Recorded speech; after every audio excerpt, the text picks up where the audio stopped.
दोस्तों ये हमारी उत्तराखंड की दूसरी वीडियो है करंट अफेयर की।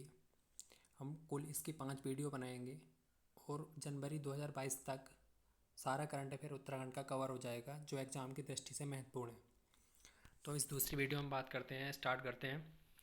पवनदीप राजन, इन्हें single reality show Indian Idol 12 का विजेता घोषित किया गया है। उत्तराखंड सरकार ने इन्हें उत्तराखंड कला पर्यटन एवं संस्कृति का ब्रांड एम्बेसडर भी बनाया गया है। तो ये बहुत इंपॉर्टेंट है कि उत्तराखंड कला पर्यटन एवं संस्कृति का ब्रांड एम्बेसडर भी बनाया गया है। अब बात करते हैं आगे। प्रधानमंत्री नरेंद्र मोदी जी की केदारनाथ यात्रा 5 नवंबर 2021 को 5 नवंबर 2021 को यह केदारनाथ की यात्रा पे आए थे। यहाँ पर इन्होंने आदि गुरु शंकराचार्य की 12 फीट की प्रतिमा का लोकार्पण किया, बहुत इंपॉर्टेंट है। आगे बात करते हैं हिमालय दिवस। हिमालय दिवस जो है इसकी घोषणा हरीश रावत ने 9 सितंबर 2014 को की थी। 9 सितंबर 2015 को यह प्रथम बार मनाया गया, बहुत इंपॉर्टेंट है एग्जाम की दृष्टि से। और इसकी थीम रही इस बार ज्ञान थीम के साथ, यह हिमालय विज्ञान और ज्ञान थीम के साथ 2021 में मनाया गया 9 सितंबर 2021 को। अब बात करते हैं आगे। उत्तराखंड के 7 उत्पादों को जीआई टैग मिला इस बार। जियोग्राफिक इंडेक्सन दिया गया है इस बार जीआई टैग उत्तराखंड के 7 उत्पादों को। बात कर लेते हैं कौन कौन है।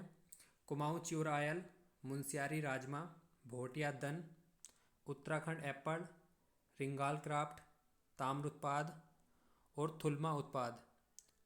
इनको इस बार उत्तराखंड के जो उत्पाद हैं इन्हें जीआई टैग दिया गया है। अब बात कर लेते हैं पैरा बैडमिंटन खिलाड़ी मनोज सरकार। यह पैरा बैडमिंटन खिलाड़ी हैं, बहुत इंपॉर्टेंट है, पूछ लिया था किस चीज़ से रिलेटेड है। इन्हें para Olympic, Tokyo para Olympic जो 24 अगस्त से 5 सितंबर तक चले थे उसमें इन्हें कांस्य पदक मिला है, इसलिए बहुत इंपॉर्टेंट है। 2018 में इनको अर्जुन पुरस्कार से सम्मानित किया गया था। इनका संबंध रुद्रपुर से है, उधम सिंह नगर में। अब बात कर लेते हैं कमला थापा। यह देहरादून निवासी हैं। इन्हें मरणोपरांत फ्लोरेंस नाइटिंगेल अवार्ड से सम्मानित किया गया। आगे करते हैं बात। 5वां सैन्य धाम देहरादून के पुरकुल गांव में नेताजी सुभाष चंद्र बोस की 125वीं जयंती पर घोषणा की गई है कि जो सुभाष चंद्र बोस की जयंती है उसे पराक्रम दिवस के रूप में मनाया जाएगा। तो ये 125वीं जयंती पर देहरादून के पुरकुल गांव में 5वां सैन्य धाम की स्थापना हुई है। अब आगे बात करते हैं गौरा शक्ति ऐप और पब्लिक आई ऐप। इसको मुख्यमंत्री पुष्कर सिंह धामी जी ने पुलिस द्वारा लॉन्च किया गया है। गौरा शक्ति ऐप महिलाओं की सुरक्षा के लिए है, पब्लिक आई ऐप नागरिकों की सुरक्षा के लिए है। ज्ञानवाणी चैनल ऑनलाइन शिक्षा से जुड़े रहने के लिए ज्ञानवाणी चैनल शुरू किया गया है। इसे उत्तराखंड शिक्षा विभाग ने जियो के साथ मिलकर शुरू किया। अब बात करते हैं उत्तराखंड भूकंप अलर्ट ऐप। ये बहुत इंपॉर्टेंट है क्योंकि उत्तराखंड पहला राज्य है जिसने उत्तराखंड भूकंप अलर्ट ऐप बनाया है। इसमें उत्तराखंड में मतलब जो भूकंप है उसकी जानकारी पहले ही मिल जाएगी इस ऐप के द्वारा।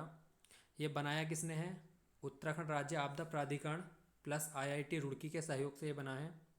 भूकंप की जानकारी पहले ही मिल जाएगी और इसका नाम भू सेंसर रखा गया है। अब बात करते हैं विश्व इतिहास दर्शन पुस्तक। यह भारत सरकार की जो नई शिक्षा नीति है उसको वर्णित करती है। इसे प्रकाश सुमन ध्यानी द्वारा लिखा गया है। बर्निंग ब्राइट पुस्तक, यह जिम कार्बेट पर आधारित है। इसके लेखक हरनियाल सिंह संधू हैं। संकल्प पत्रिका उत्तराखंड के विकास की जानकारी इसमें दी गई है। यह भाजपा अध्यक्ष जब जेपी नड्डा उत्तराखंड की यात्रा पे आए थे तो उन्होंने और सीएम पुष्कर सिंह धामी जी पूर्व उन्होंने हरिद्वार के एक होटल में इसका शुभारंभ किया था। मोबाइल कोड, यह बहुत इंपॉर्टेंट है। जो मैं इंपॉर्टेंट बता रहा हूँ वो इंपॉर्टेंट है बहुत, क्योंकि ये भी मोबाइल कोड शुरू करने वाला उत्तराखंड पहला राज्य है। 15 अगस्त 2021 को नैनीताल उच्च न्यायालय में यह शुरू किया गया। यह इसलिए शुरू किया गया, अदालतों में जो लंबित मामले के त्वरित निस्तारण और दूरस्थ क्षेत्रों में जो जनता है उनके द्वार तक जाकर न्याय दिया जाएगा।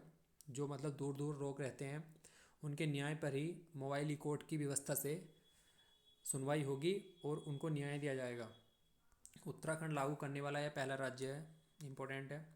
डिजिटल फर्स्ट मीडिया, यह university of petroleum energy study जो देहरादून में है उन्होंने शुरू किया और ये भारत की पहली डिजिटल फर्स्ट मीडिया है। इसमें डिजिटल को बढ़ावा दिया जाएगा। अब बात करते हैं ऑपरेशन मर्यादा। धार्मिक स्थलों पर असभ्यता, नशा और गंदगी फैलाने पर दंड दिया जाएगा। यह उत्तराखंड पुलिस ने शुरू किया है। मिशन हौसला, कोविड-19 मरीजों की सहायता हेतु यह शुरू किया गया था उत्तराखंड पुलिस द्वारा। ऑपरेशन पिंक, ऑपरेशन पिंक को देहरादून पुलिस ने शुरू किया था महिला छेड़छाड़ रोकने के लिए।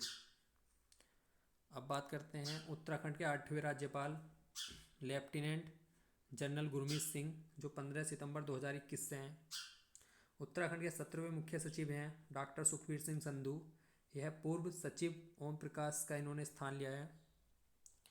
अब बात करते हैं उत्तराखंड को पुरस्कार। इन्हें उत्तराखंड को कृषि कर्मण पुरस्कार दिया गया था खाद्यान्न उत्पादन में उत्कृष्ट प्रदर्शन के लिए। 2018 में साहसिक पर्यटन पुरस्कार मिला इनको। 2019 में 66वें फिल्म फेयर पुरस्कार में उत्तराखंड को मोस्ट फिल्म फ्रेंडली पुरस्कार दिया गया। अब बात करते हैं Jim Corbett park. Jim Corbett park इसलिए चर्चा में इस बार क्योंकि जिम कॉर्बेट पार्क का नाम बदलने की चर्चा बीच में आई थी। 8 अक्टूबर 2021 को इसका रामगंगा नेशनल पार्क की चर्चा हुई थी नाम बदलने की, इसलिए चर्चा में रहा। महिला चालकों को सफारी करवाने की अनुमति भी इसमें दी गई है, बहुत इंपॉर्टेंट है। उत्तराखंड के एग्जाम की दृष्टि से पूछ लिया जाता है कि किस किस उद्यान में महिला चालकों को सफारी करवाने की अनुमति दी गई है, तो वो है Jim Corbett park. Jim Corbett park के बारे में देख लेते हैं। भारत का पहला राष्ट्रीय उद्यान है। 1936 में हैली राष्ट्रीय उद्यान के नाम से यह स्थापित हुआ था। उसके बाद स्वतंत्रता के बाद इसका नाम रामगंगा नेशनल पार्क रखा गया। 1957 में फिर एक जिम कॉर्बेट थे प्रकृति प्रेमी, उनके नाम पर इसका नाम रखा गया। इसका क्षेत्रफल है 520 वर्ग किलोमीटर और यह पौड़ी और नैनीताल में अवस्थित है। ये हमने देख लिया। अब बात करते हैं 2012 में 500 मीटर साइलेंस जोन घोषित किया गया है इसके आसपास। 2013 में STPF का गठन किया गया, स्पेशल टाइगर प्रोटेक्शन फोर्स, क्योंकि जिम कॉर्बेट में टाइगर बहुत पाए जाते हैं और टाइगर के मामले में पहले स्थान पर है। भारत का पहला बाघ संरक्षित क्षेत्र भी, मतलब टाइगर योजना जो है वो 1973 में इसी में शुरू की गई थी। अब बात करते हैं कॉर्बेट के बारे में ही। अभी एक करंट में एक न्यूज़ हो रही है, 5000 हेक्टेयर क्षेत्र में इसको विस्तारित किया गया है। कॉर्बेट में जो गर्जिया पर्यटन जोन है रामनगर के आसपास, उसमें इसको विस्तारित किया गया है। कॉर्बेट में प्रवेश के 2 रास्ते हैं, एक तो कोटद्वार से, एक रामनगर से। रामनगर से ढिकाला प्रवेश द्वार और कोटद्वार से पाखरो व रघु बादा प्रवेश द्वार, यह कोटद्वार से था। अब बात करते हैं पहाड़ी राखो आंदोलन। यह भी चर्चा में रहा इस बार, क्योंकि प्रधानमंत्री नरेंद्र मोदी जी ने मन की बात में जल संरक्षण प्रयासों का जब जिक्र किया, तब पहाड़ी राखो आंदोलन का भी जिक्र किया गया राष्ट्रीय स्तर पर, इसकी सराहना की गई। तो इसको देख लेते हैं। 1988-89 में उफरे खाल पौड़ी से सच्चिदानंद भारती ने पानी की कमी को दूर करने के लिए इसे शुरू किया था। तो ये पानी रखो आंदोलन था। अब बात करते हैं सिंगल विंडो सिस्टम। ये 2017 का क्वेश्चन है, लेकिन थोड़ा इंपॉर्टेंट है, पूछा भी गया है। देश का पहला सिस्टम गोविंद पशु विहार गंगोत्री राष्ट्रीय उद्यान के लिए शुरू किया गया था।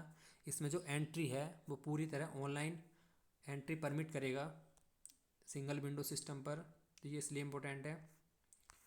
तो ये हमारे करंट अफेयर की दूसरी वीडियो थी।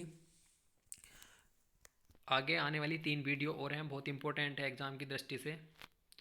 Lower PCS mains, Uttarakhand PCS pre और उत्तराखंड समूह ग में भी बहुत क्वेश्चन पूछ लिए जाते हैं कभी कभी करंट अफेयर से। तो धन्यवाद।